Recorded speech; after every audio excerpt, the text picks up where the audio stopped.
So I feel a little bit ashamed to tell you this, but there are some dark objection handling tactics that I use to close 10k paying calls on one of the most renowned coaching offers in the entire info space. And these tactics are the same things that have enabled me to be able to consistently close at 30 or 40% on my calls. They enabled me to close over $3.5 million in deals, to coach over 700 online business owners, and to train the top closers on what is one of the most renowned offers in the entirety of this market. And in this video, I am going to break down all 4 of those dark tactics for you. But before I do so, I want to tell you something that most people don't know about me, because the reason why I am good at sales is not because of what you'd expect. It's not because I started in sales. It's actually because of my life experiences. It started with me analyzing what went wrong in a toxic relationship.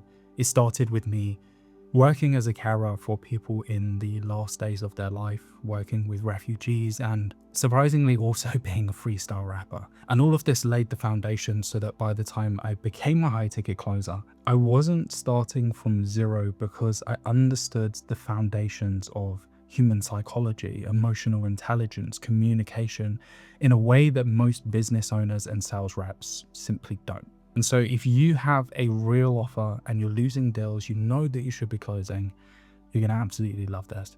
But with all of that said, let's get stuck in. Okay, the first tactic that I want to share with you is active listening. And I know what you are thinking immediately. You're like, Jack, are you fucking serious? You've hyped up the video to be able to tell me this. Like, I know this already. But the truth of the matter is, I guarantee that you don't.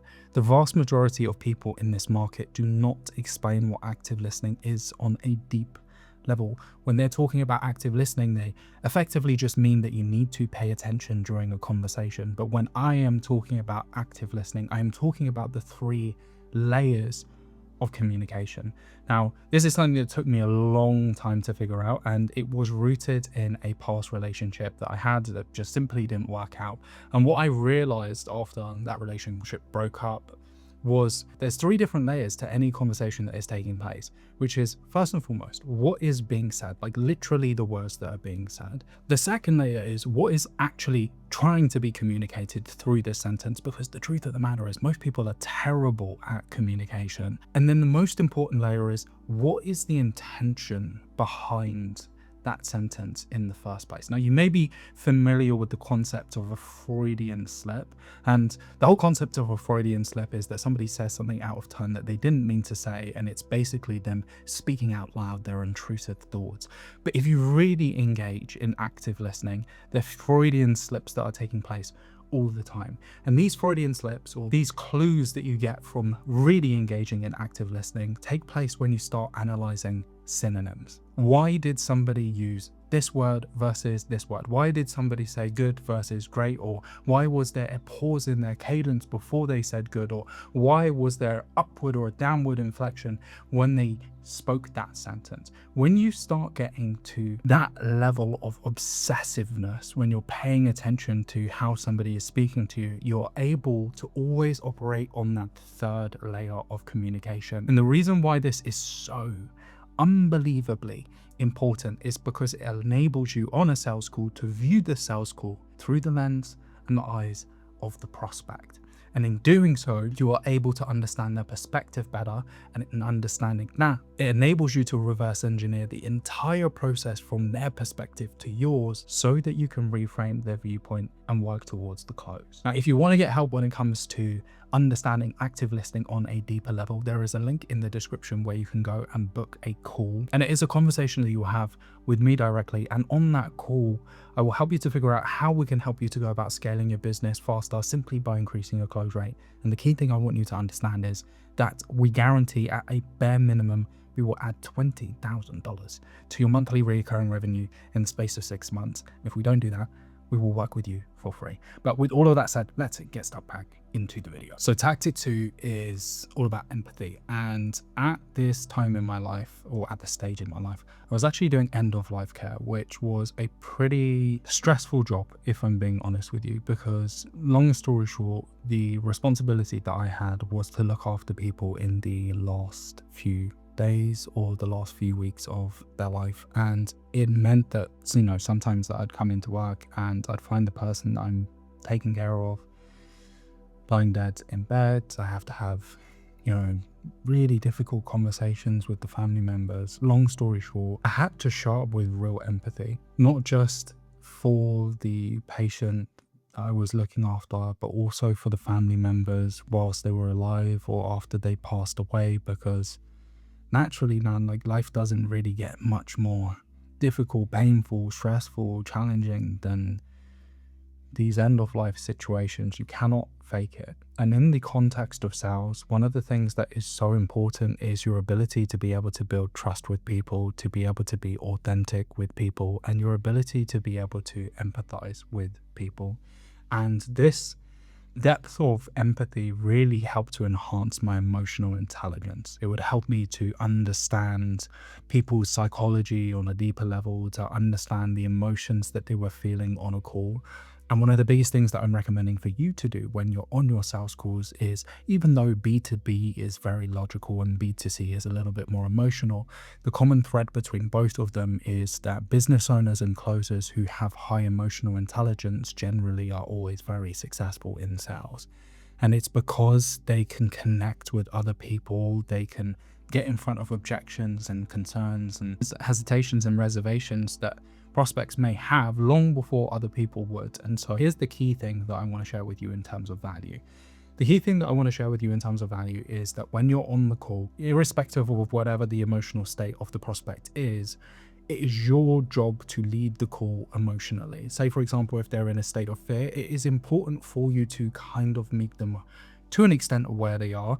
But long story short, you need to pace the call emotionally in the same way that a marathon pacer's responsibility is to ensure that the person at the front of the marathon is running their best time. And so if you can see that your prospect is in X state of fear, meet them near enough where they are, like you want to be a couple of meters ahead of them so that you can pace them out of that situation and lead them into a more positive emotional state. Which leads me into the third tactic that has massively helped me when it comes to high ticket sales, and that is the ability to remain stoic and to control your own emotions. And this is a skill that I learned a lot about when I was working with refugees and asylum seekers. Again, it required a lot of empathy. Again, it requires a lot of emotional intelligence. But there's one story I remember in particular where a family of 5 came in and they stunk of petrol, like absolutely stunk of petrol. And what had happened was, as they were crossing the border, their boat had blown its engine, petrol started filling up the dinghy, and they had just got soaked in petrol, soaked in gas. And being in those kind of situations, like, it really taught me how to be patient with people when they don't speak your language, when they're really highly stressed because they're coming from a country where they've been bombed and all of this type of stuff. Being in situations, say for example, there was one point in time where, someone pulled out a knife from us, threatening to stab up everybody in the building that we were in, and I had to defuse that situation.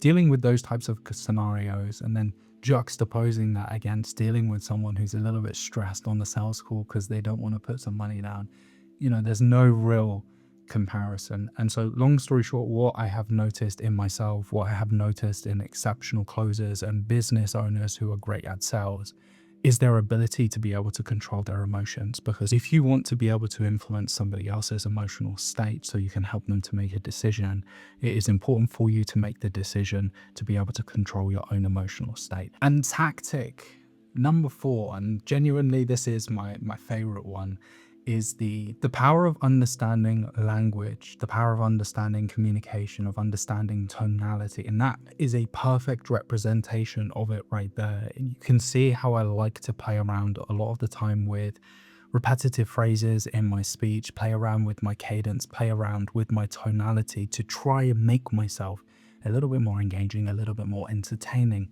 to listen to. And this is incredibly important when it comes to sales, especially when you are pitching, especially when you are dealing with prospects who are in deep states of fear, or especially when you just want to change someone's perspective and surface the right emotions so that you can get them to close. And I learned how to do all of this from being a freestyle rapper, from being an artist back in the day, from sitting in my room and imagining that one day I was going to be like Kendrick Lamar or J. Cole or Dave, and obsessing, like I really do mean this, like obsessing over the different combinations of words that I could put together from a wordplay standpoint, or from a rhythm standpoint, or from the standpoint of just trying to build up a little bit more momentum in a song so that when somebody listened to it, they would really feel it. And from the freestyle rapping side of things, like I would genuinely jump on stage in front of like a lot of people, at least for me, like 100 people plus, and I would have them shout out words or send in words or whatever it be, and have to like put together a freestyle rap off the back of the information or the words that they'd given me. And this taught me how to think on my feet so that I could be witty, so that I could change my perspective, and all of this ultimately helped me in sales. So where am I going with all of this? Ultimately, it's that your ability to be persuasive, your ability to be charismatic, your ability to be compendious, it really just stems from the way that you go about structuring your sentences. And the more that you're able to build rhythm in your speech, the more that you're able to get people to engage with you when you're listening, because you're pouring in emotion into your speech, the better that generally you will be at sales. Because again, sales is all about the transference of emotion, and the easiest way to transfer emotion is to be emotive in your communication. Those are the 4 core dark tactics that I have used to become truly exceptional at sales. Now, obviously, don't go away and use these to manipulate your girlfriend, or go and use them to manipulate your boyfriend. Use them to go and change people's lives and to change your own. Now, there's one more thing that I want to tell you before you go here. And the truth of the matter is that honestly, none of this is going to work if you don't understand the foundations of sales and you don't have a full process in place.